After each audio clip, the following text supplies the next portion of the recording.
Hello दोस्तों, आज हम क्लोज 44 और फॉर्म 3CD और टैक्स ऑडिट रिपोर्ट डिस्कस करने वाले हैं। इसका हेडिंग है breakup of total expenditure of entity registered और नॉट रजिस्टर्ड अंडर जीएसटी। यहाँ हम कुछ प्रमुख मुख्य चीज़ के बारे में जो वेरी इम्पोर्टेंट थिंग्स है उसके बारे में ही डिस्कस करेंगे। पूरा डिटेल्स इसमें नहीं करेंगे, जो इम्पोर्टेंट इश्यूज़ हैं उसी के बारे में डिस्कस किया जाएगा। यहाँ जो वर्ड है एक्सपेंडिचर आपको मिलेगा, क्लोज 44 का जो फॉर्मेट है उसमें मिलेगा आपको word total amount of expenditure incurred during the year लिखा हुआ है। यहाँ जो एक्सपेंडिचर है ये expenditure revenue expenditure as well as capital expenditure दोनों ही कवर होते हैं, यानी कि आपको दोनों यहाँ पे रिपोर्टिंग करना होगा। दूसरा है जो एक्सपेंडिचर है वो न तो हेड वाइज जाएगा और न ही नेचर वाइज जाएगा, आपको यहाँ total expenditure as a whole दिखाना होगा। तीसरा है इस एक्सपेंडिचर में आपको नॉन केस एक्सपेंसेस कवर नहीं होते, क्योंकि नॉन केस को इंस्टीट्यूट के गाइडेंस नोट में भी माना है कि वो एक्सपेंसेस नहीं होते हैं, तो इसीलिए जो भी नॉन केस एक्सपेंसेस हैं उनको इसमें कवर नहीं किया जाएगा। कौन कौन से नॉन केस एक्सपेंसेस होते हैं? फॉर एग्जांपल जैसे डेप्रिसिएशन हो गया, प्रोविज़न फॉर बैड डेट्स हो गया, किसी भी तरह का प्रोविजंस हो गया, उसके बाद फिर आपका अकाउंटिंग एडजस्टमेंट्स हो गया, राउंडिंग ऑफ जो हम करते हैं प्रॉफिट एंड लॉस अकाउंट में वो हो गया। तो ये सारे नॉन केस एक्सपेंसेस होते हैं, वो भी इस टोटल एक्सपेंडिचर में कवर नहीं होंगे। उसके बाद में टोटल एक्सपेंडिचर में शेड्यूल 3 ऑफ CGST एक्ट के में कुछ लिस्ट नोट डाउन किए गए हैं, कुछ एक्टिविटीज़ और ट्रांजैक्शंस को लिस्ट आउट किए गए हैं जो कि न तो सप्लाई ऑफ सर्विस है और न ही सप्लाई ऑफ गुड्स हैं, उनको भी इस एक्सपेंडिचर में कवर नहीं किया गया है। फॉर एग्जांपल एम्प्लॉइज़ को जो हम सैलरी पेमेंट करते हैं वो शेड्यूल 3 में कवर होता है, और इस वजह से सैलरी टू एम्प्लॉइज़ जो है वो टोटल एक्सपेंडिचर में इंक्लूड नहीं किया जाएगा। ठीक है दोस्तों, उसके बाद आता है expenditure in respect of the entity registered under GST, जो कि कॉलम नंबर 3 से आपको फॉर्मेट आप देखेंगे, उसमें कॉलम नंबर 3 से कॉलम नंबर 6 में उस एक्सपेंडिचर को कवर किया गया है जो कि in respect of the entity registered under GST है, यानी कि हम उनसे सामान खरीद रहे हैं जो कि जीएसटी में रजिस्टर्ड है। अब इसमें हमें 3 से लेके 6 तक में कुछ बाइफर्केशन देने हैं, जिसमें 3 में बताया गया है कि एक्सपेंडिचर रिलेटिंग टू गुड्स और सर्विसेज एग्जेम्प्ट फ्रॉम जीएसटी, यानी कि वो जो जीएसटी में एग्जेम्प्ट हैं, हम खरीद तो रहे हैं रजिस्टर्ड पर्सन से, बट जो जीएसटी में एग्जेम्प्ट है उस आइटम को अगर हम ले रहे हैं तो हमें यहाँ पे रिपोर्टिंग करना होगा। तो एग्जेम्प्ट सप्लाई किसे कहा जाता है, इसे पहले हमें समझना होगा। एग्जेम्प्ट सप्लाई को सेक्शन 2 सबसेक्शन 47 में डिफ़ाइन किया गया है, जहाँ पे ये बताया गया है कि exempt supply means supply of any goods और सर्विसेज और both which attracts nil rate of taxes, यानी कि नील रेट ऑफ टैक्सेस इसमें कवर होता है। हुल्ली एग्जेम्प्ट फ्रॉम जीएसटी इसमें कवर होता है एग्जेम्प्ट सप्लाई में, और तीसरा है नॉन टैक्सेबल सप्लाई भी एग्जेम्प्ट सप्लाई में कवर होता है। उसके बाद में हम अगर नॉन टैक्सेबल सप्लाई के डेफिनेशंस को देखें, जो कि सेक्शन 2 सबसेक्शन 47 में section 2 subsection 78 of CGST act 2017 में डिफाइन किया गया है, जो कि है non taxable supply means a supply of goods और सर्विसेज और both which are not leviable to tax under CGST act और अंडर IGST एक्ट, यानी कि फॉर एग्जांपल जैसे alcoholic liquor for human consumption, petroleum crude oil, high speed diesel oil, motor spirit, natural gas, aviation, turbine fuel etcetera इसमें cover होते हैं।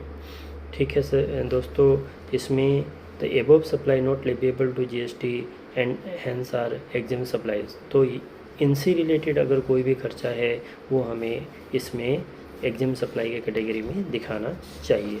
उसके बाद दोस्तों हम आते हैं उस पर, और एग्जाम सप्लाई के रिस्पेक्ट में मैं और एक चीज़ आपको बता दूँ, इंस्टीट्यूट ने सेंट्रल CGST 2017 में नोटिफिकेशन इशू किए गए हैं।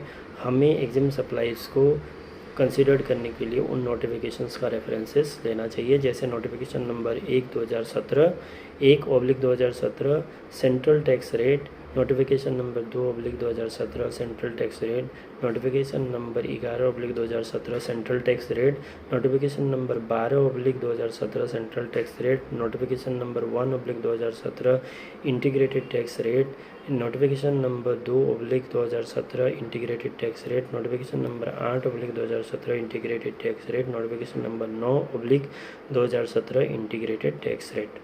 ठीक है दोस्तों, तो इसका रेफरेंस भी आपको एग्जाम सप्लाई के कैटेगरी को अच्छी तरीके से समझने के लिए ज़रूरी है। इन नोटिफिकेशन का रेफरेंसेस आपको लेना चाहिए। तो एग्जाम्ड कैटेगरी में क्या क्या चीज़ आ गया, आपका नील रेट ऑफ टैक्स आ गया, आपका फुल्ली एग्जाम्ड फ्रॉम GST है वो आ गया, और नॉन टैक्सेबल सप्लाई जो है वो आ गया, जैसे कि alcoholic liquor for human consumptions etcetera etcetera. उसके बाद जो है हमें ये चीज़ इसमें देखने के लिए मिलता है, जो चौथा नंबर जो कॉलम है वो है expenditure relating to entity falling under composition scheme. Composition scheme, क्योंकि हमें ये नहीं पता चलेगा कि कंपोजिशन स्कीम कंपोजिशन डीलर कौन है, तो हमें इसमें पोर्टल का हेल्प लेना पड़ेगा। हमें GST नंबर के द्वारा पोर्टल में जाके ये सर्च करना पड़ेगा कि वो आदमी कंपोजिशन डीलर है या रेगुलर है। हमें GST नंबर पुट करके पोर्टल में सर्च बाय GST नंबर के थ्रू से टैक्स पेयर जो टैक्स पेयर है उसका स्टेटस चेक करना पड़ेगा कि वो किस तरीक़ा से का रजिस्टर्ड पर्सन है, टैक्स कंपोजिशन है या रेगुलर वाला है, वो हमें हेल्प पोर्टल से लेना पड़ेगा। उसके बाद दोस्तों यहाँ पे आता है expenditure relating to other registered entity, यानी कि जो 3 और 4 में कवर नहीं हुआ है वो 5 में आएगा। और 6 नंबर जो कॉलम है वो total payment to registered entity का बात कर रहा है। यहाँ जो टोटल पेमेंट है और जो टोटल पेमेंट है वो टोटल एक्सपेंडिचर के रेस्पेक्ट में बात कर रहा है।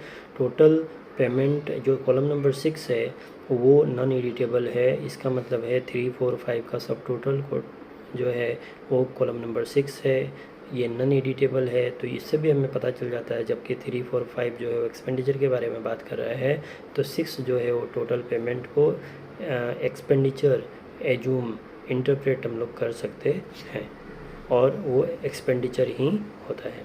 फिर कॉलम नंबर 7 है वो expenditure relating to entity not registered under GST है, यानी कि जो जिसने GST नंबर नहीं लिया है, GST में रजिस्टर्ड नहीं है, अगर हम लोगों ने उनसे सामान खरीदा है तो फिर वहाँ वो कॉलम नंबर 7 में जो है उसका वो दिया जाएगा। ठीक है दोस्तों, इसके बाद कुछ इंस्टीट्यूट ने गाइडेंस नोटिस इशू किए हैं, जहाँ पे डिस्क्लोजर से रिलेटेड कुछ चीज़ें इंस्टीट्यूट ने कही है कि इंस्टीट्यूट ने कहा है कि टैक्स ऑडिट रिपोर्ट में अप्रोप्रिएट डिस्क्लोजर देना पड़ेगा about the views taken by the SSC in relation to the meaning of total expenditure and the method of filing of the appropriate column. जब अप्रोप्रिएट कॉलम भर रहे हैं तो उसमें fill up करते समय कौन सा मेथड फॉलो किया गया है, और टोटल एक्सपेंडिचर के मीनिंग को SSC ने किस व्यूज़ में लिया है, उसका जो है टैक्स ऑडिट रिपोर्ट में अप्रोप्रिएट डिस्क्लोजर जो है वो देना पड़ेगा। अगर SSC डिटेल्स देने में समर्थ नहीं है तो अप्रोप्रिएट डिस्क्लोजर और डिस्क्लेमर टैक्स ऑडिट रिपोर्ट के फॉर्म 3C या 3CB में टैक्स ऑडिटर्स को जो है वो देना चाहिए। ठीक है दोस्तों, उसके बाद फिर एक चीज़ आता है कि अगर परचेजर का GST नंबर कैंसिल है तो टैक्स ऑडिट रिपोर्ट में अप्रोप्रिएट डिस्क्लोजर देना पड़ेगा कि इन परचेजर का जो है वो GST नंबर वो कैंसल्ड हो गया है। उसके बाद जो है सबसे इम्पोर्टेंट जो चीज़ है वो चीज़ आपका रिकॉन्सिलेशन है। आपका प्रॉफिट एंड लॉस अकाउंट के हिसाब से जो भी एक्सपेंडिचर आ रहा है और जो आप GST में जो आपको रिपोर्टिंग करना है उसका आपको प्रॉपर रिकॉन्सिलेशन बना लेना चाहिए। रिकॉन्सिलेशन इस तरीक़ा से आप बना सकते हैं total expenditure as per profit and loss account लिख लीजिए, उसमें से आपको माइनस कर देना पड़ेगा। जो भी नॉन कैश एक्सपेंसेस है उसको आप माइनस कर दीजिए, जैसे फॉर एग्जांपल डिप्रिसिएशन हो गया, प्रोविजन हो गया, अकाउंटिंग एडजस्टमेंट हो गया, राउंडिंग अप हो गया, उसको आप माइनस कर दीजिए उसमें से। उसमें आप कैपिटल एक्सपेंडिचर ऐड कर दीजिए, क्योंकि पीएनएल में कैपिटल एक्सपेंडिचर तो जाएगा नहीं, जो भी एडिशन हुआ है फिक्स एसेट्स में वो आप वहाँ पे ऐड कर दीजिए। फिर वहाँ से आप माइनस कर दीजिए जो भी आपका सप्लाईज़, जो कि नीदर वो सारी ट्रांजेक्शन्स और एक्टिविटीज़ जो कि ना तो सप्लाई ऑफ गुड्स है ना सप्लाई ऑफ सर्विसेज है, यानी कि शेड्यूल 3 के जितने भी एक्सपेंडिचर हैं वो आप वहाँ से माइनस कर दीजिए। उसके बाद में आपको ट्रांजेक्शन्स इन सिक्योरिटीज़ या ट्रांजेक्शन्स इन मनी है वो आप उसमें से माइनस कर दीजिए।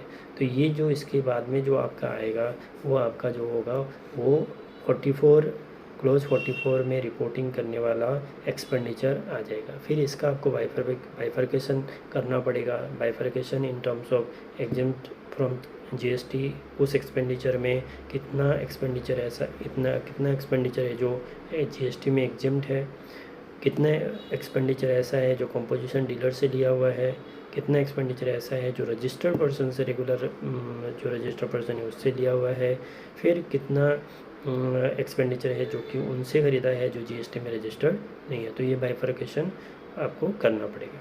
अब यहाँ पे कुछ चीज़ है, जैसे आप रजिस्टर्ड पर्सन से आप खरीदते हैं तो आपको 2A और 2B का हेल्प लेना चाहिए। उससे आपको 3, 4, 5 का जो कॉलम होता है उसमें आपको 2A और 2B आपको बहुत अच्छी तरीक़ा से सपोर्ट करेगा। अगर किसी पर्सनस का ब्लॉक क्रेडिट है और ब्लॉक क्रेडिट है तो टैक्स ऑडिट रिपोर्ट में उसका रिमार्क जो है टैक्स ऑडिटर्स को देना चाहिए उसके ब्लॉक क्रेडिट के रिस्पेक्ट में। ठीक है दोस्तों, ये कुछ चीज़ें हैं जो हमने 44 क्लोज 44 और form 3CD of tax audit report के बारे में डिस्कस किया है। होप आपको ये इन्फॉर्मेशन अच्छा लगा होगा, आपका सारा डाउट्स इसमें क्लियर हो चुका होगा। इवन इफ आपके अगर कुछ डाउट्स बचे हुए हैं तो आप कमेंट सेक्शन में कमेंट करके मुझसे पूछ सकते हैं और मैं जल्द से जल्द कोशिश करूँगा उस डाउट्स को क्लियर करने के लिए। ठीक है दोस्तों, होप आपको ये इन्फॉर्मेशन अच्छा लगा होगा। Thank you so much.